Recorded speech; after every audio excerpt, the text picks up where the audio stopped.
Bonjour mesdames et messieurs, bienvenue sur notre nouvelle émission aujourd'hui, donc en marchant sur les traces des poilus, consacrée ce jour à une femme hors du commun. Il s'agit de Marie-Renée, née le 2 janvier 1872 à Saint-Jean-de-Hoyères, dans le Puy-de-Dôme, une petite bourgade qui se situe au sud-est de Clermont-Ferrand. Une belle région, l'Auvergne, n'est-ce pas? Et puis finalement, cette femme donc, quittera sa région assez tôt, à 19 ans, pour rentrer dans les ordres. Elle va rejoindre la congrégation des filles de la Charité de Saint-Vincent-de-Paul en 1891, où elle prendra le nom de Sœur Gabrielle. Sœur Gabrielle, sa première affectation donc à Lyon, où elle va apprendre les rudiments du métier d'infirmière. Elle vouera son corps, et son âme et son esprit à la bonté et au secours de ses prochains. Et puis, le temps passant, elle sera affectée ici, à Clermont-en-Argonne, en 1909, qu'elle ne quittera plus jusqu'en 1927. Alors, Sœur Gabrielle arrive en 1909 à Clermont-en-Argonne, où elle rejoint donc les sœurs de Saint-Vincent-de-Paul à l'hospice donc de cette petite cité meusienne, où elle soignera vieillards, jeunes et moins jeunes, donc de cette commune et des communes donc aux alentours, des petits villages aux alentours. Et ce, jusqu'à l'éclatement de l'effroyable guerre de 14-18, mais là, c'est une autre histoire. La guerre est déclarée donc le 3 août 1914, Clermont-en-Argonne est calme encore, jusqu'au mois de septembre, où le 2 septembre, les troupes françaises refluent donc vers le sud du département, traversent Clermont-en-Argonne, laissent des blessés, laissent des malades, et Sœur Gabrielle va s'en occuper. Et puis, il y a une grande menace allemande, à compter du 3 septembre, où le maire vient voir donc les sœurs et pour évacuer donc l'hôpital. Sœur Gabrielle prend contact avec le chef de convoi, donc chargé d'évacuer donc les gens du village. Et puis, elle amène avec elle 42 vieillards. Et quand le chef de convoi s'aperçoit de cette petite masse donc d'individus désirant fuir l'hospice de Clermont-en-Argonne, il se dit que c'est pas possible. Donc elle revient avec ces 42 vieillards, les réinstalle dans l'hospice. Alors la journée du 3 septembre, après avoir descendu ces 42 vieillards dans le sous-sol, dans les caves donc de l'hospice, en continuant à les soigner. Au soir, elle s'aperçoit encore qu'il y a des soldats français qui traversent Clermont-en-Argonne, fuyant l'avance allemande. Et puis, sortant sur le trottoir dans ce secteur, elle aperçoit un soldat français gisant sur le trottoir, se plaignant donc du ventre. Elle rentre dans l'hospice et elle s'aperçoit qu'il a une dysenterie et elle va donc le soigner. Et nous arrivons donc dans la nuit du 3 au 4 septembre où les Allemands commencent à bombarder les abords de Clermont-en-Argonne et les faubourgs de Clermont-en-Argonne. Et à 5 heures du matin, le 4 septembre, il y a 3 officiers allemands qui arrivent à la porte de l'hospice ici et qui rentrent de force dans l'hôpital et vont voir Sœur Gabrielle en la menaçant avec leurs armes de poing en leur disant « Madame, l'hôpital est maintenant propriété de l'Allemagne ». Alors, sœur Gabrielle, menacée par les armes de ces trois officiers, n'y prête aucunement attention.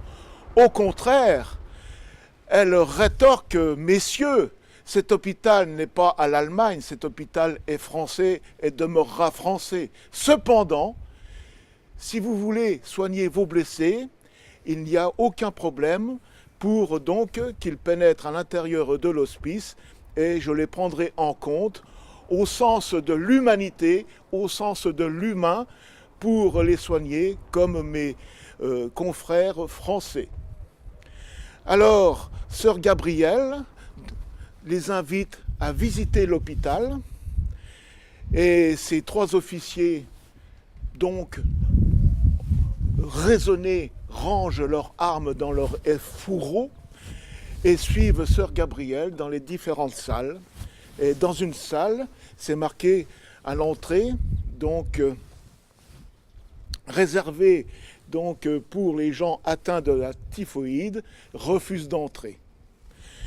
Alors, les officiers vont mettre à disposition donc, de sœur Gabrielle médecins, infirmiers, brancardiers allemands, donc, pour justement l'aider à secourir et à soigner leurs propres blessés. Alors, sœur Gabrielle, donc, devient finalement un personnage incontournable donc, de cet hospice. Alors, les Allemands continuent leur occupation, bombardent le 5 septembre Clermont-en-Argonne et vont incendier les ruines pratiquement encore fumantes des bombardements, à tel point que la gendarmerie annexe au bâtiment donc, de l'hôpital est incendiée et menace donc, les murs mitoyens de l'hôpital. Et elle fait des pieds et des mains donc, pour contacter le colonel allemand de faire cesser cet incendie. L'écoutant, ce colonel dépêche sur place des pionniers, donc l'équivalent du génie français, donc pour enlever poutres fumantes, ainsi de suite, tout ce qui pouvait communiquer donc les flammes à l'hôpital, et l'hôpital est sauvé grâce finalement à sœur Gabrielle. Donc le 6 septembre, toujours sous l'occupation allemande, il y a un ou plusieurs coups de feu qui émanent du mont Sainte-Anne, ce mont qui surplombe donc la cité de Clermont-en-Argonne. Et les Allemands, du moins le colonel commandant donc les troupes allemandes à Clermont, accusent sœur Gabrielle de ne pas dénoncer l'auteur ou le fauteur de troubles. Mais finalement, il s'avère peut-être que c'est un soldat allemand qui a tiré, et peut-être pas un Français. Alors, le colonel menace sœur Gabrielle de la fusiller si elle ne dénonce pas l'intrus, le personnage qui a osé donc tirer un coup de feu. Sœur Gabrielle ne se démonte pas, elle continue son œuvre de charité à soigner. Mais pendant ce temps-là, le colonel fait installer une parodie donc pour fusiller cette brave dame. Et il l'invite dans la cour de l'hôpital, justement, où sont donc installés le peloton d'exécution, et il la met face au peloton d'exécution. Et vu les négations répétées donc de sœur Gabrielle, il entend quand même raison et il lui dit « Bon, vous serez fusillé le lendemain matin à l'aube ». Sœur Gabrielle ne se démonte pas, elle rentre à nouveau dans son hospice et continue son œuvre de charité. Alors le lendemain matin, à l'aube, le colonel quand même en revoit sa copie, et comme il voit quand même que sœur Gabrielle soigne mieux que jamais ou essaye de sauver aussi les soldats allemands, il refuse de la fusiller. Alors le 6 septembre, après cette fameuse histoire de parodie de fusiller sœur Gabrielle, L'occupation allemande de Clermont-en-Argonne continue, bien sûr. Et cela au moins jusqu'au 13 septembre, où les troupes françaises donc repassent Clermont-en-Argonne après avoir combattu dans le secteur, et notamment dans le secteur de la Vaumarie, au cours de la première bataille de la Marne, où les Allemands refluent vers le nord, ce qu'on appellera plus tard donc la course à la mer. Alors les Français, après avoir chassé les Allemands du secteur de Clermont-en-Argonne et même de cette ville, donc occuperont les lieux pendant 4 ans, jusqu'à l'armistice et un peu plus tard. Alors Sœur Gabrielle viendra à Froideau, où nous sommes ici, dans ce petit village de la Meuse profonde, à proximité de Clermont-en-Argonne, prêter main forte au personnel sanitaire de l'ambulance 3 sur 5, c'est-à-dire la 3e ambulance du 5e corps d'armée, qui était donc le 5e corps d'armée qui était dans le secteur en bataille, donc surtout pour la première bataille de la Marne et Vauquois. Alors Sœur Gabrielle ne va pas y rester en permanence, elle va y rester temporairement un temps pour la mise en œuvre et ainsi de suite, et elle repartira à son établissement qui lui est très cher, son hôpital de Clermont-en-Argonne. Alors ce bâtiment ici à côté de moi, c'est la chapelle de l'hospice de Clermont-en-Argonne, où Sœur Gabrielle venait de temps à autre également prier. Et comme elle a sauvé plusieurs soldats français, il y a des vitraux qui vont immortaliser, si vous voulez, 2 soldats français qui ont été sauvés par Sœur Gabrielle, mais malheureusement, trop touchés par éclat d'obus ou par balle, ils décéderont. Vous avez sur votre droite ici, donc le lieutenant Jean-Baptiste Postré, qui était en reconnaissance donc sur Vauquois, qui a été grièvement blessé et qui sera évacué ici sur l'hospice, mais qui décédera malgré les soins prodigués. Donc le lieutenant Jean-Baptiste Postré. Et ici, un autre vitrail qui est dédié donc au maréchal des logis Louis Cordier, lui aussi qui sera blessé, qui décédera ici malgré les soins prodigués. Et au-dessus du portail d'entrée, vous avez donc le portrait du médecin-major qui avait en charge l'hospice de l'hospice de Clermont-en-Argonne, dédié donc au service sanitaire militaire français. Alors Sœur Gabrielle, avec ses consoeurs, sert avec un grand sens patriotique et avec un grand dévouement qui sera remarqué par les autorités militaires françaises, à tel point que le général Sarrail, commandant la 3e armée, qui vient de participer à la première bataille de la Marne, qui décide le 14 décembre 1914 de la citer à l'ordre de l'armée. Et plus tard, en 1916, le 10 septembre 1916, le ministre de la guerre, Millerand, donc, va l'élever au 1er grade de chevalier de la Légion d'honneur.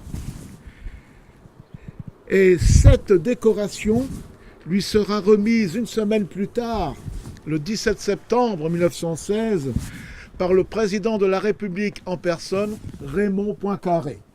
Alors le 17 septembre 1916, lors de la remise de décoration de la Croix de guerre avec palme, puisqu'elle a été citée, et de la Légion d'honneur, est prononcée la citation suivante.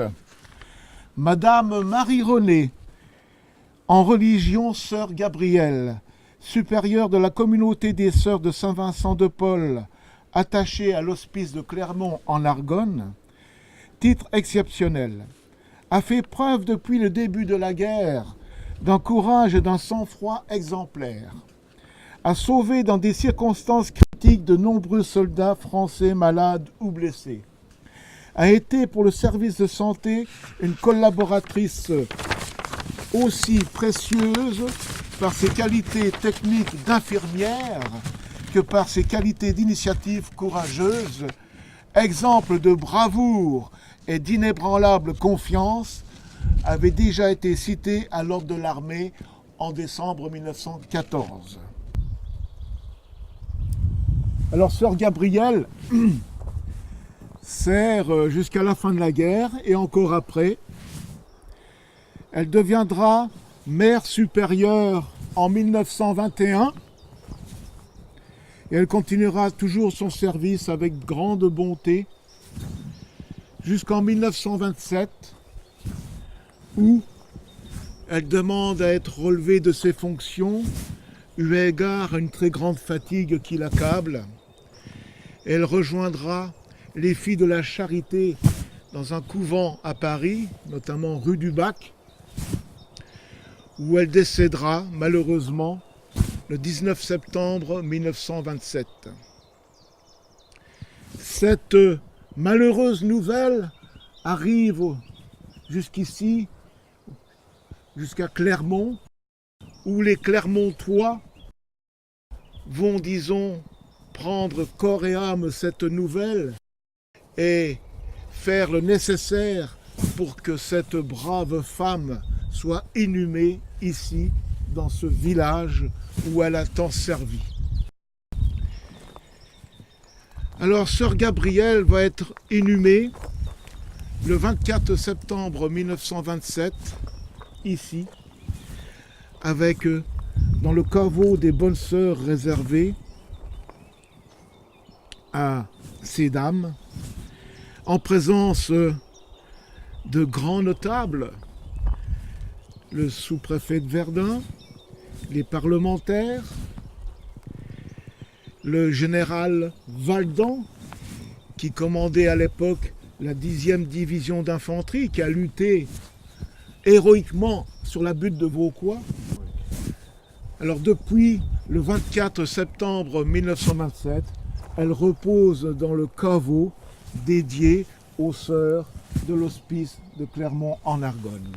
Alors, sœur Gabrielle, qui est inhumée dans ce petit cimetière local, est inhumée pas très loin de ses 52 soldats, et parmi eux, certains ont été soignés par sœur Gabrielle, mais malgré les soins prodigués, ont malheureusement décédé, et ils sont maintenant inhumés dans ce carré.